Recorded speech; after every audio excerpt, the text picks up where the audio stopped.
Salut, on se retrouve dans une petite vidéo en pyjama encore une fois, c'est dimanche comme d'habitude, avec une mini FAQ, enfin je dis mini FAQ mais je suis pas très certaine que ça va durer 5 minutes, sur les questions que vous m'avez posées sur les réseaux sociaux, sur le Discord, par mail, en message privé Facebook. J'ai toujours des questions un peu partout, j'ai décidé de les scinder, enfin de les rescinder, non justement de les réunir dans cette FAQ pour y répondre. Premier commentaire qui est sur le Discord dont je profite, oh purée, ça va être difficile, dimanche, travail, vidéo, FAQ...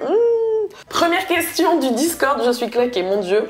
Je vous mettrai le lien en barre d'infos pour que vous puissiez le rejoindre si ça vous intéresse. C'est Myrtille qui me demande comment se met-on à son compte. As-tu créé une entreprise ou une personne morale? Est-ce que tu t'appuies sur une plateforme pour trouver certains de tes clients?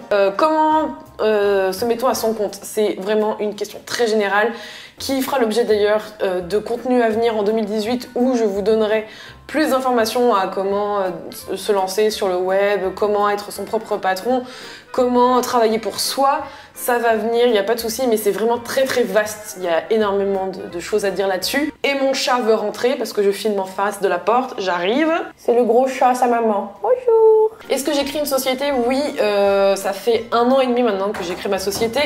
C'est une EIRL, c'est une entreprise individuelle à responsabilité limitée. À chaque fois, on me demande si je suis auto-entrepreneur, mais non, j'ai jamais été auto-entrepreneur. Et si je m'appuie sur une plateforme, non, en fait, j'ai déjà créé un profil sur une plateforme qui permet en fait de mettre en relation des freelances avec des personnes qui recherchent des freelances dans des compétences qui les intéressent, comme la création visuelle, le développement ou le community management. Et pour être très honnête, j'ai eu 2-3 demandes de devis en 1 an et demi parce que je me suis inscrite assez tôt dessus pour voir un peu si ça allait fonctionner.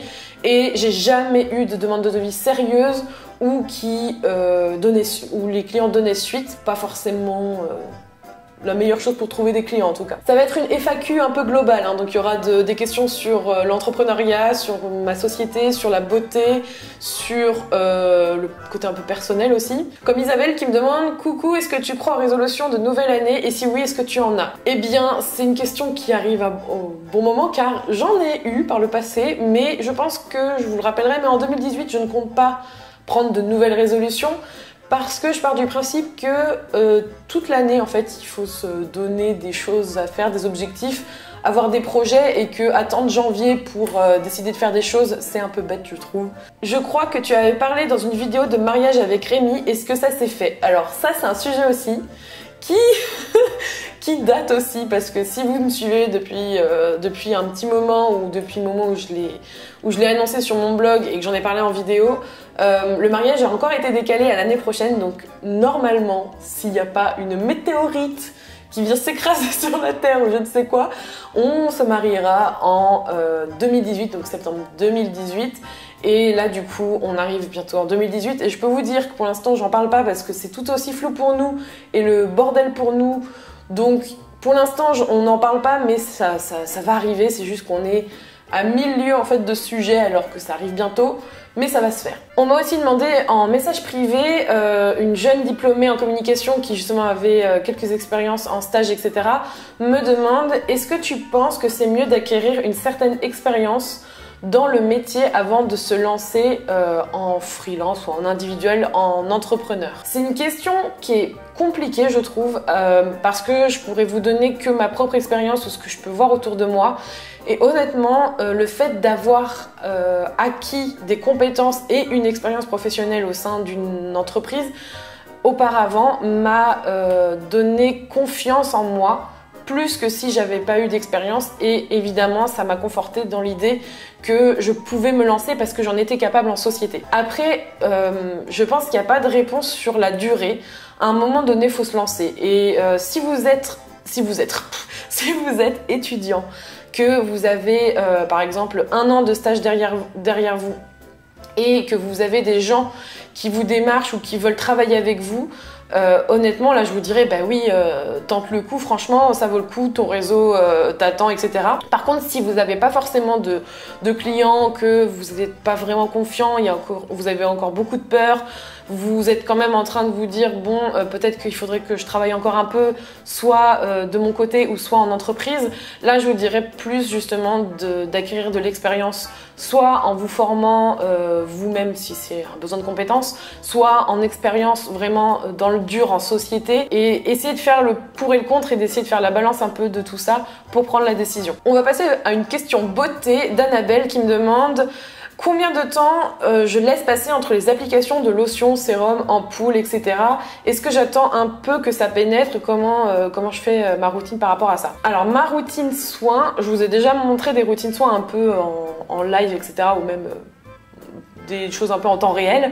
Mais quand je fais une routine avec plusieurs couches de produits, en général, aujourd'hui en tout cas, j'en mets toujours très peu. Quand je mets des lotions par exemple, j'en mets très peu pour que ça pénètre quand même, 3/4 du produit pénètre dans ma peau pour ensuite passer à une couche suivante. Tout simplement parce que sinon j'ai la sensation que y a un surplus et que ça m'empêche, je sais pas si c'est psychologique mais je pense que c'est aussi ma peau, ça m'empêche de passer à l'étape suivante parce que j'ai l'impression que ce sera pas assez efficace après, que le produit suivant sera pas assez efficace ou ne pénétrera pas. Du coup j'y vais vraiment en fine couche et mon type de peau me permet en fait de passer assez rapidement d'une étape à l'autre, et normalement si le produit est adapté et si vous apportez le bon produit à votre peau, vous n'êtes pas censé attendre 1 minute entre chaque étape, c'est censé être fluide et vous devez passer d'un produit à l'autre assez rapidement. Le but c'est pas d'en mettre énormément justement, c'est d'en mettre suffisamment pour que ce soit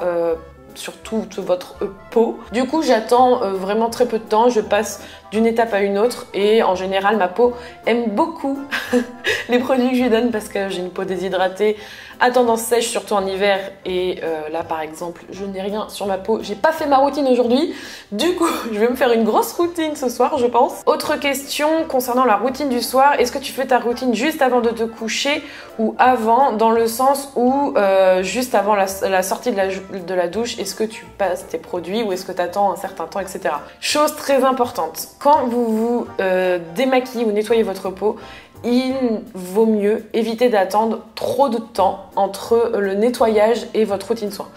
Tout simplement parce que votre peau en fait elle va vraiment sécher, elle est pas vif mais elle est propre, elle est toute nette. Et moi en tout cas je le ressens encore plus je pense parce que j'ai un type de peau déshydratée sèche.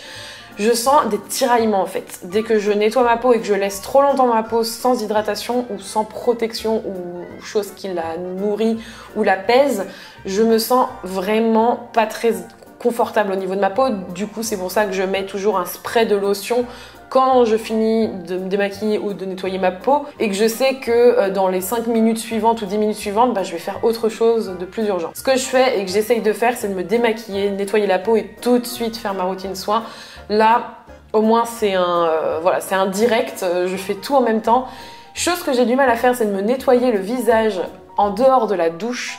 Je devrais le faire. Pour l'instant, j'essaye de pas mettre trop d'eau chaude sur mon visage, mais c'est vraiment pas bon en fait de le faire sous la douche parce que la température que vous allez mettre sur votre corps en eau, c'est pas la même que vous devriez mettre sur votre visage. Et comme j'ai une peau réactive, je fais vraiment tout l'inverse de ce que je devrais faire et ce que je suis en train de dire, c'est-à-dire de vraiment se laver dans l'évier, démaquiller dans l'évier avec une eau à température ambiante ou du moins pas froide ni très chaude, et ensuite faire la routine soin.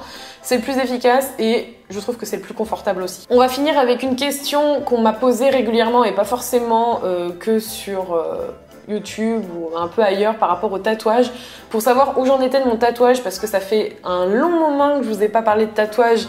Je crois que ça fait 6-7 mois que j'ai fait une vidéo là-dessus. Je n'ai pas terminé mon tatouage et en fait c'est pour ça que je vous en parle pas forcément. C'est une grosse pièce donc en fait c'est forcément tout mon bras, donc voilà. Pour l'instant j'en suis à la couleur, donc je pense qu'il reste encore une 2 séances maximum, ce qui signifie que début 2018 je pourrais vous montrer ce dont ça a l'air.